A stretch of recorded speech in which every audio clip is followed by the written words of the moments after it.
महाराष्ट्र राज्य पत्रकार संघ मुंबई यांचे 27वे राज्यस्तरीय अधिवेशन वाशिम येथे संपन्न झाले। या प्रसंगी केंद्रीय आयुष राज्यमंत्री प्रतापराव जाधव यांच्या हस्ते उत्तर महाराष्ट्र प्रदेश उपाध्यक्ष किशोरभाऊ रायसाकडा यांना घटनात्मक कार्यातील उल्लेखनीय योगदानाबद्दल राज्यस्तरीय नवचेतना पुरस्कार प्रदान करण्यात आला।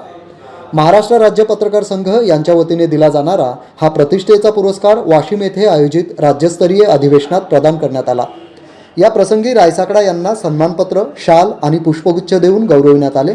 कार्यक्रमास प्रदेश सरचिटणीस डॉक्टर विश्वासराव आरोटे, प्रदेश कार्याध्यक्ष निलेश सोमानी, भागवताचार्य रमाकांत व्यास, श्री महाकाली संस्थान कासोळा येथील देवसिंग गजानन माऊली, वाशिम बँकेच्या अध्यक्षा शीला राठी, प्रदेश प्रसिद्धी प्रमुख नवनाथ जाधव, रिपाई आठवले गट जिल्हाध्यक्ष तेजराव वानखेडे, प्रदेश संपर्क प्रमुख वैभव स्वामी यांच्यासह अनेक मान्यवर उपस्थित होते। पुरस्कार स्वीकारताना किशोरभाऊ रायसाकडा यांनी हा सन्मान वैयक्तिक नसून पत्रकार बांधवांच्या एकत्रित कार्याची पावती असल्याचे नमूद केले। संघटनात्मक काम अधिक बळकट करण्यासाठी पुढेही प्रयत्न सुरू ठेवणार असल्याचा विश्वास त्यांनी व्यक्त केला।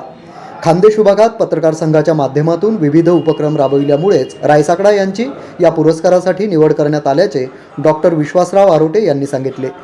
किशोरभाऊ रायसाकडा यांना पुढील वाटचालीसाठी सर्व स्तरांतून शुभेच्छा व्यक्त करण्यात येत आहेत।